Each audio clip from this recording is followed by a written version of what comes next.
샬롬 삼국지 10권 첫 번째. 왕상을 베어 진창에 하는 시서쓰나 왕상을 베어 진창에 하는 시서쓰나 짐이 이같이 큰 장수를 얻었으니 걱정할 게 무엇 있겠는가. 위주는 그렇게 기뻐하며 왕상에게 은포와 금갑을 내리고 호위 장군을 삼은 뒤 전부 선봉으로 세웠다. 조지는 다시 대도둑이 되어 위주의 은혜에 감사하고 조정을 나왔다. 왕상을 앞세운 15만 정병을 이끌고 농서에 이른 뒤에는 다시 곽회 장압과 만나 각기 제갈량이 올만한 길목을 나누어 맡았다.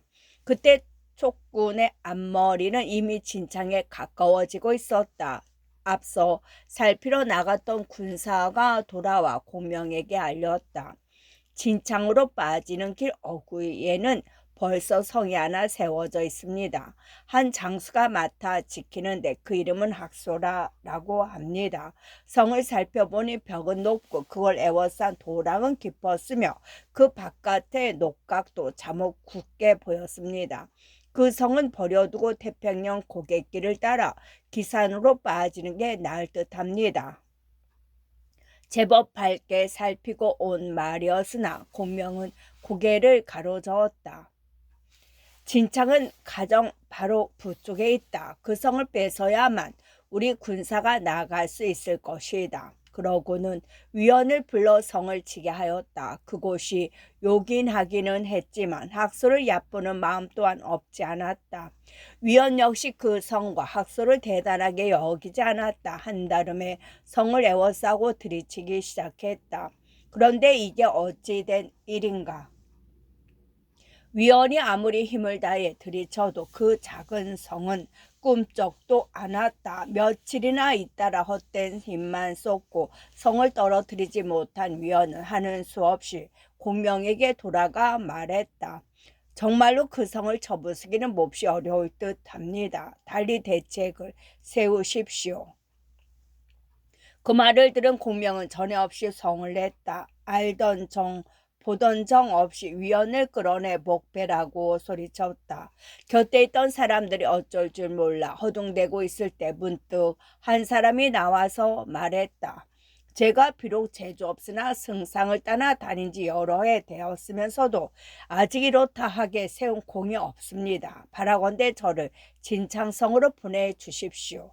가서 학소를 달래 승상께 항복해 오도록 하겠습니다. 그리 되면 활에 화살을 잴 일조차 없을 것입니다. 여럿이 그 사람을 보니 그는 부고 은상이었다. 네가 무슨 말로 그를 달래겠느냐? 학수는 저와 같은 농서 사람입니다. 어렸을 적부터 몹시 가깝게 지내왔으니 이제 그에게로 가서 이해로 달래면 반드시 항복하러 올 것입니다. 은상이 그렇게 대답했다. 공명이 들어보니 될 법도 했다. 위원에게 내쏟았던 앞뒤 없는 노기를 거두고 은상의 정을 허락했다. 그렇다면 네가 한번 가보아라. 만일 일이 그렇게만 되면 크게 상을 내리리라. 이에 힘을 얻은 은상은 얼른 말 위에 올라 진창으로 달려갔다. 학백도는 어디 갔는가? 옛 친구 은상이 만나러 왔으니 어서 문을 열라. 성문 앞에 이른 은상이 성벽 위를 보고 그렇게 소리쳤다. 그 소리를 들은 군사들이 학소에게 달려가 들은 대로 전했다. 학소는 문을 열어 은상을 성 안으로 들이게 했다. 옛 친구가 웬일로 여길 왔는가? 은상이 들어오자 학소가 반가워하며 물었다. 은상은 주위에 사람이 없기를 기다려 숨김없이 털어놓았다. 나는 서쪽 제갈 공명의 장막 안에서 군기를 맡아보고 있네. 공명은 나를 귀한 손님같이 대접하고 있는 바. 오늘 특히 내게 명하시어 자네를 찾아보라 하시더군. 꼭 들려줄 말이 있어. 왔으니 한번 들어보지 않겠나. 그러자 학수가 대뜸 낯빛이 변해 은상의 입을 막았다. 제갈량은 우리 위나라의 으뜸가는 원수가 되네. 그런데 자네는 촉을 섬기니 모두 각기 그 주인을 위해 일할 수밖에 없지 않겠는가? 지난 날은 형제처럼 지났다 해도 이제는 서로 적이 되었으니 다른 소리 이래저래 할 거 없네. 제발 어서 이 성을 나가게. 미처 속 얘기를 다 털어놓기도 전에 학수가 그렇게 나오자 은상은 급했다. 다시 그에게 좋은 말로 다가가 보려 했으나 학수는 벌써 방을 나가 성벽 위에 망루로 오르고 있었다. 뿐만이 아니었다. 무슨 명을 받았는지 위나라 병서 몇이 다가와 은상에게 말에 오르기를 재촉하더니 끌어내듯 성 밖으로 내보냈다. 얼결에 성 밖으로 끌려 나오던 은상이 돌아보니 학수가 성벽 위에 가슴 가리게 난간에 기대 있는 게 눈에 띄었다. 백도아우야, 네 어찌 이리 나를 박절하게 대접하느냐? 그대로 떠나기가 아쉬워 은상이 꾸짖듯 소리쳤다. 학수가 차분한 목소리로 대꾸했다. 우리 위나라의 법도는 형도 아실게요. 나는 나라의 은혜를 받았으니 다만 죽음으로 갚을 뿐이외다. 형은 쓸데없이 나를 달래려고 애쓰지 말고 어서 제갈량으로 돌아가시오. 그리고 그에게 어서 빨리 쳐들어오라고 일러주시오. 나는 조금도 두려워하고 있지 않소. 그 말을 듣자 은상도 어찌 볼 수가 없었다. 풀죽은 모습으로 공명에게 돌아가 말했다. 아무래도 제가 잘못 짚은 듯합니다. 학수는 제가 제대로 입을 열기도 전에 성 밖으로 내쫓아 버렸습니다. 그래도 공명은 싸우지 않고 이기는 쪽에 미련을 끊지 못했다. 다시 은상에게 권했다. 네가 한 번 더 가서 그를 만나봐라. 이해로 그를 잘 달래면 이번에는 들지 얼지 알겠느냐. 공명이 그렇게 나오니 은상은 마다할 수 없어 온기를 되짚어 갔다. 은상이 성 아래 이르러 다시 학수에게 보기를 정하자 학수가 성벽 위 망루로 나왔다. 은상은 말 고삐를 당겨 말을 세우고 성벽 위를 바라보며 소리쳤다. 백도아우야, 내가 충고하는 말을 들어라. 너는 외로운 성에 의지해 이곳을 지키려 하나 어찌 우리 10만 대군을 당해 내겠느냐. 지금 빨리 항복하지 않으면 나중에는 뉘우쳐도 이르지 못하리라.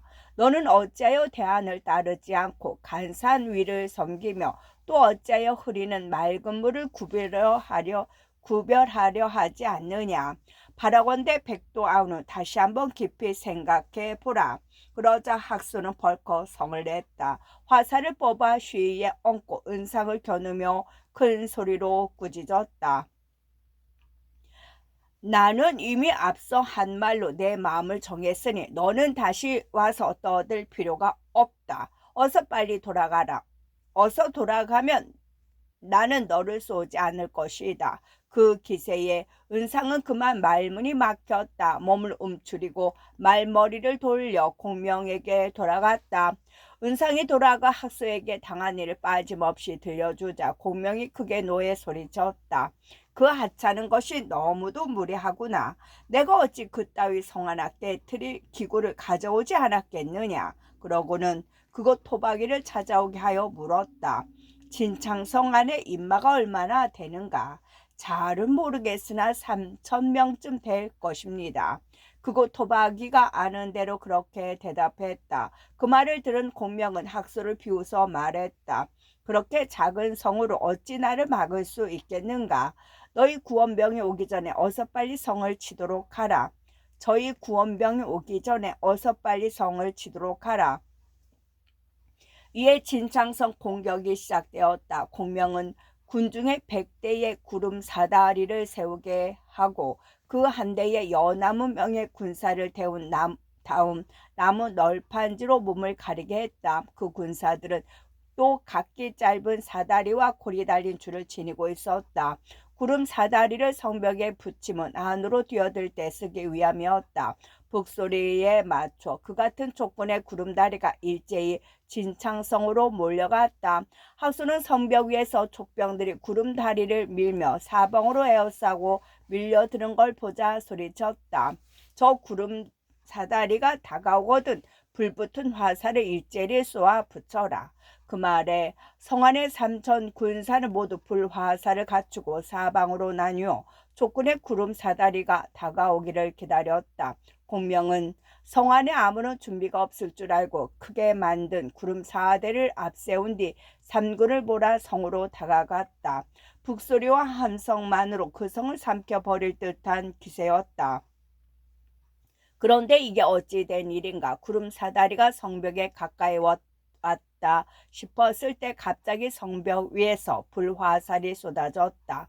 나무로 만든 데다 널판지까지 된 구름 사다리는 금세 불길에 휩싸였다. 그 안에 타고 있던 군사들이 돌이나 새로 된 사람이 아닌 바에야 어찌 다 죽지 않고 배기겠는가. 거기다가 성벽 위에서 다시 돌과 통나무가 비오듯 쏟아지니 뒤따르던 족군도 혼이 빠져 쫓겨갔다.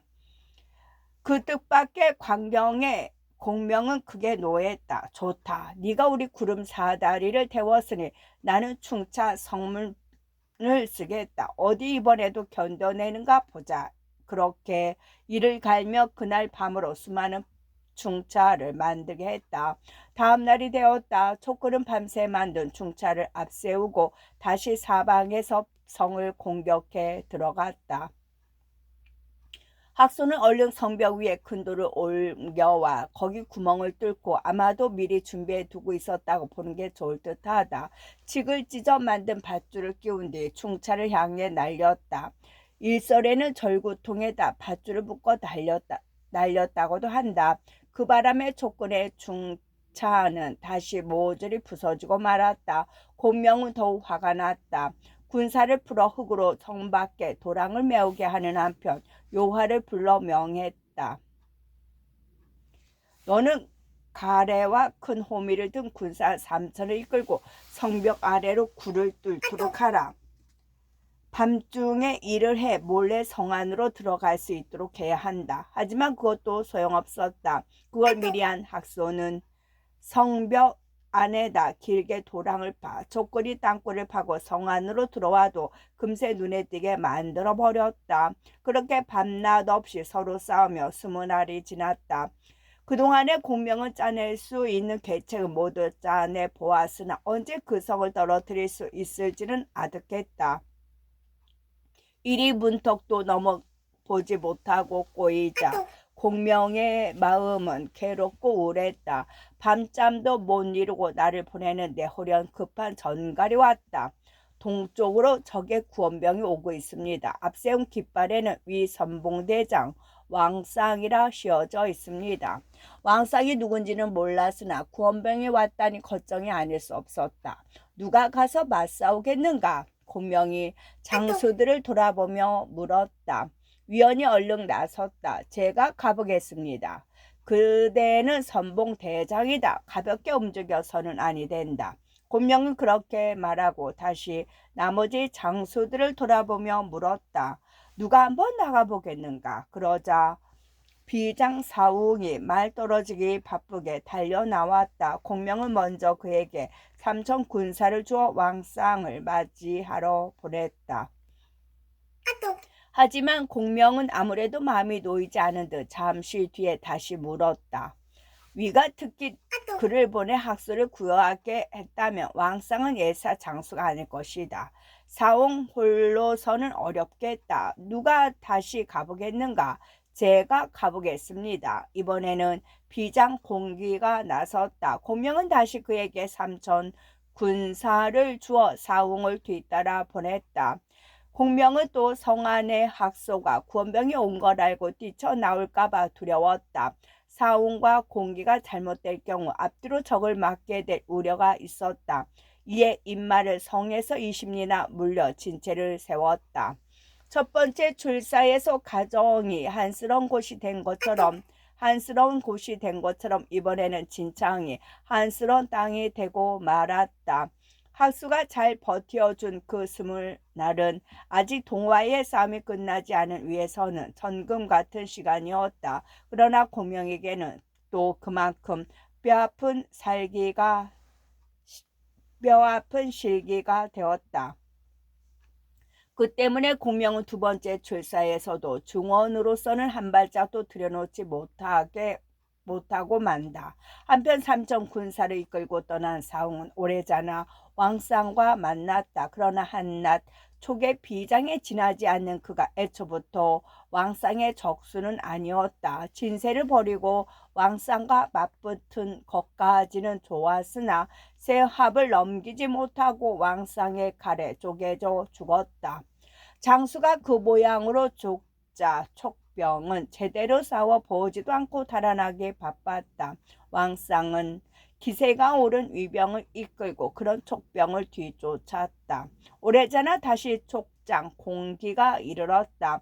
공기는 쫓겨오는 촉병을 수습하고 왕상과 맞붙었으나 그 또한 왕상의 적수는 못 되었다. 두 마리 엇갈리기 세 번도 안 돼 왕상에게 베이고 말았다. 간신히 달아난 촉병들이 공명에게 돌아가 사원과 공기가 죽은 일을 알렸다. 공명은 깜짝 놀랐다. 요화와 왕평, 장이 세 사람을 한꺼번에 내보내 왕상과 맞서게 했다. 양군이 마주쳐 둥그렇게 진세를 펼친 가운데 장의가 먼저 말을 몰아 나갔다. 요화와 왕평은 각기 진체 모퉁이에 서서 변화를 살펴보기로 했다. 이윽고 왕상이 나와 장의와 어울렸다. 장의만 해도 촉에서는 이름 있는 장수라 여러 합을 싸워도 승패가 뚜렷하지 않았다. 왕상이 꾀를 써서 거짓으로 패한 채 달아나기 시작했다. 장의가 멋모르고 그런 왕상을 뒤쫓았다. 싸움을 보고 있던 왕평은 왕상이 꾀를 쓰고 있음을 알아차렸다. 장의가 적의 꾀에 빠져드는 걸 소리쳐 말렸다. 뒤쫓지 마시오. 그놈이 계책을 쓰고 있소. 왕평이 그가 같이 소리치는 걸 듣자 장의도 금세 정신을 차렸다. 얼른 말머리를 돌려 자기 편 진채로 돌아오려는데 어느새 왕상의 유성태가 날아와 등을 쳤다. 장의는 몸을 가누지 못해 말 안장에 엎드린 채 급히 달아났다. 왕상이 얼른 말머리를 돌려 그런 장의를 뒤쫓았다. 장의가 위태로운 걸 본 요화와 왕평이 한꺼번에 달려나가 겨우 장의를 구해왔다. 하지만 그렇게 되고 보니 촉병의 사기는 말이 아니었다. 왕상이 그 틈을 놓치지 않고 그게 군사를 휘몰아 덮치자 촉병은 싸움다운 싸움은 없이 뭉그러졌다. 왕상은 그런 촉병을 한바탕 마구 죽인 뒤에야 저희 진채로 돌아갔다. 왕상의 유성태에 맞은 장의는 싸울 몸이 못돼 공명이 있는 진채로 보내졌다. 공명을 만난 장의는 몇 번이나 피를 토하며 말했다. 왕상은 영훈답기가 맞설이 없는 장수였습니다. 지금 이만 군사를 거느리고 진창성 밖에 진채를 세웠는데 그 또한 비범한 데가 있습니다. 사방에 목책을 벌려 세우고도 그 안에 든든한 성을 쌓고 깊은 도랑을 두는 것이 여간 삼엄하지 않습니다. 공명은 장수 둘이 죽고 하나가 다친 데다 그런 소리까지 듣자 여간 걱정이 되지 않았다. 그 자리에서 강유를 불러 물었다. 진창으로 들어가는 길목은 이제 지나가기 어렵게 되었다. 따로 무슨 좋은 계책이 없겠는가? 강유가 진작부터 생각한 게 있는 듯 대답했다. 진창성은 굳고 높은 데다 학수의 지킴도 물샐 틈 없습니다. 거기에 또 왕상이 와서 도우니 이제 그 성을 뺏기는 틀렸습니다. 여기에 한 대장을 남겨 물을 끼고 산의 의지에 굳게 지키게 하시고 다시 좋은 장수 하나를 뽑아 가정 쪽에서 오는 길목을 막게 하십시오. 그럼 다음 대군을 이끌고 기산을 들이치는 계책을 쓰시면 조진을 사로잡을 수 있을 것입니다.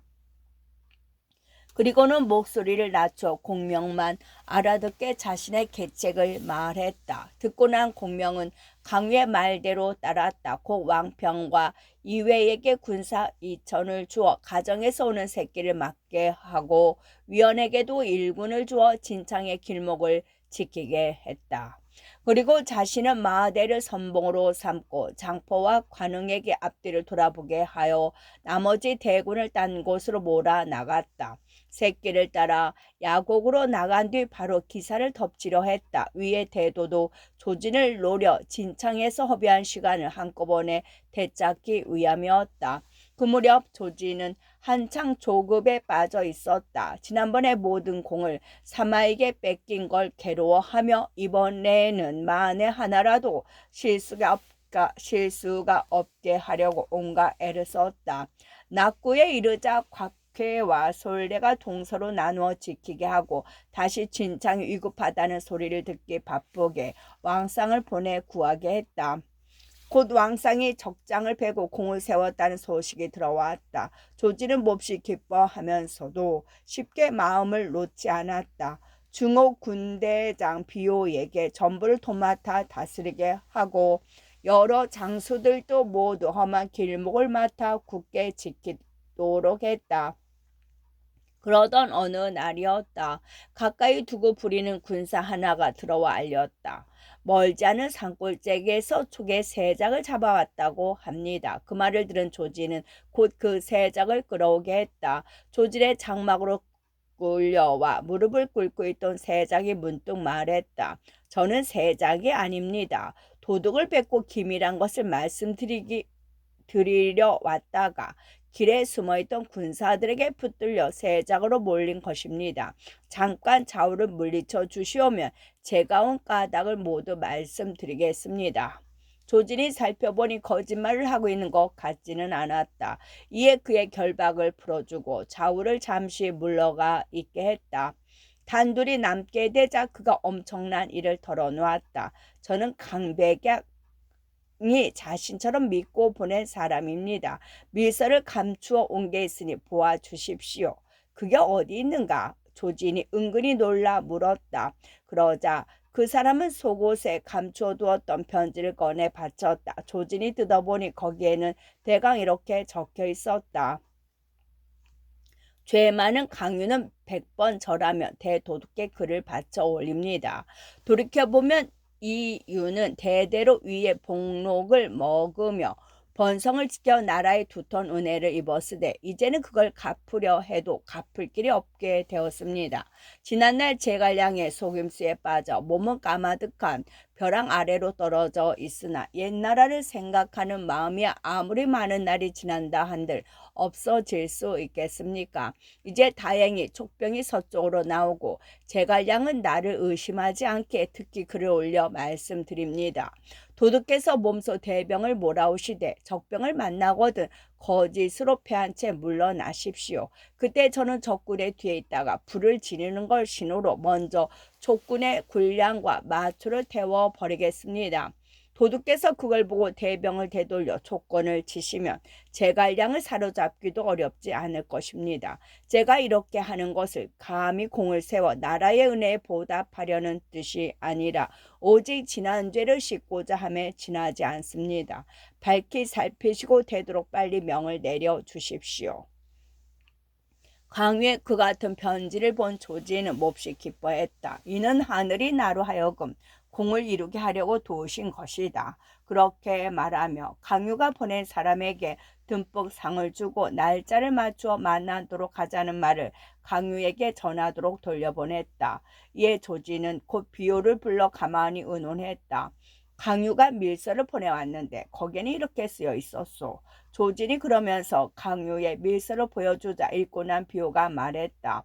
제갈량은 꾀가 많고 강유는 아는 게 넓습니다. 혹 이 일도 제갈량이 시킨 게 아닌지 걱정됩니다. 한번 해봄직한 걱정이었으나 조진은 귀담아 들으려 하지 않았다. 까닭없이 강유를 편들어 우겼다. 그 사람은 원래가 우리 위나라 사람이었소. 하는 수 없이 촉에 항복했던 것밖에 없는데 또 무엇을 걱정하시오. 그래도 비유는 의심을 거두지 않았다. 도둑께서는 가볍게 나가지 마시고 여기 머물러 본체나 지키십시오. 차라리 제가 일군을 이끌고 강유의 뜻에 호응해 보겠습니다. 만약 공을 세우면 그것은 도둑께로 돌아간 것이요. 관계가 있으면 그것은 제가 스스로 당해 막아보겠습니다. 조진이 듣고 보니 그 말도 그럴듯했다. 곧 비오에게 5만 군사를 주어 야곡으로 보냈다. 비오는 6마장쯤 간 뒤에 군마를 멈추게 하고 사람을 풀어 앞을 살펴보게 했다. 신시쯤 되어 살피러 간 군사가 돌아와 알렸다. 야곡길 가운데로 족병이 오고 있습니다. 그 말을 들은 비오는 얼른 군사를 몰아 앞으로 나갔다. 알 수 없는 것은 족병이었다. 한번 싸워보지도 않고 물러나기 시작했다. 비오는 꺼림칙한 대로 군사를 보라 그런 족병을 뒤쫓았다. 얼마 안 돼 족병이 다시 밀려왔다. 그러나 비오가 막 진세를 버리고 맞싸우려 하자 족병은 또 물러가 버렸다. 그렇게 세 차례를 거듭하고 나니 꼬박 하루가 가고 다음날 신시가 되었다. 위병은 하룻밤 하루낮을 조금도 쉬지 못하고 보낸 셈이었다. 족병이 금세 공격해 올 것 같아 긴장했다가 달아나고 쫓고 하느라 밤조차 제대로 지어먹을 틈이 없었던 것이다. 잠시 여기 머문다. 솥을 거고 밥을 지어라. 비오는 한 군데 알맞은 곳을 골라 장졸들에게 그렇게 영을 내렸다. 그런데 유병들이 밥을 짓느라 한창 부산을 떨고 있을 때였다. 갑자기 북소리 징소리가 요란하고 함성이 크게 일며 족병이 몰려왔다. 산과 들을 뒤덮을 듯한 대군이었다. 비오가 놀라 보는 사이에 촉진의 문기가 열리며 네 바퀴 수레 한 대가 굴러나왔다. 그 수레 위에는 공명이 단정하게 앉아 있었다. 적장은 어디 있는가? 승상께서 보자고 하신다. 수레 곁에 섰던 족병들이 위진을 향해 그렇게 소리쳤다. 비오가 말을 달려나가 공명을 마주섰다. 비오는 문득 강유의 밀소가 생각나 속으로 기쁜 마음이 일었다. 만약 그게 거짓이라면 공명이 그토록 애를 써서 자기들에게 계책을 베풀지 않았을 것이란 생각이 든 때문이었다. 만약 적병이 몰려오거든 얼른 물러나 달아나라. 그러다가 산 뒤에서 불길이 일거든 되돌아서서 적을 들이치라. 우리를 도울 군사가 저쪽에 있을 것이다. 비오는 강서가 밀서에서 말한 대로 좌우의 장수들에게 일러주고 말을 내다르며 공명을 향해 소리쳤다. 지난날 싸움에 져서 쫓겨간 장수가 이제 무슨 까닭으로 다시 왔는가? 그러자 공명이 조용히 그 말을 받았다. 나는 너 같은 조무래기와 이씨름을 하러 여기 나온 게 아니다. 어서 조진을 불러오너라. 조도둑은 금지오겹 같으신 분이다. 어찌 너 같은 역적과 얼굴을 맞대겠느냐? 비오가 분김이 그렇게 욕설을 퍼부었다. 그 말을 들은 공명의 얼굴에 노란 기색이 떠올랐다. 문득 접는 부채를 들어 한번 흔들자 왼쪽에서는 마대, 오른쪽에선 장이가 두 길로 밀고 들었다. 미리 비오에게 들은 말이 있는 위병들은 얼른 물러났다. 위병이 쫓긴 지 한 30리쯤 됐을까 호련 족병의 등 뒤에서 불길이 일며 함성이 끊이지 않았다. 비오는 그게 강유가 말한 군호라 생각했다. 얼른 몸을 되돌려 족병들에게 덤벼들었다. 정말로 등 뒤에서 무슨 일이 났는지 족병들은 그때까지의 기세와는 달리 돌아서서 내빼기 바빴다. 무척 힘이 난 비오는 칼을 빼들고 앞장서서 함성이 있는 쪽까지 족병을 뒤쫓았다. 그런데 함성과 불길이 가까워졌을 무렵 뜻밖의 일이 벌어졌다. 산 중턱에서 북소리 나팔소리 하늘을 떨쳐 울리고 새로운 함성이 땅을 뒤흔드는가 싶더니 두 갈래 군마가 쏟아져 나왔다. 왼쪽은 관흥이요 오른쪽은 장포가 이끄는 족병이었다. 거기다가 산 위에서는 돌과 화살이 비오듯 쏟아졌다.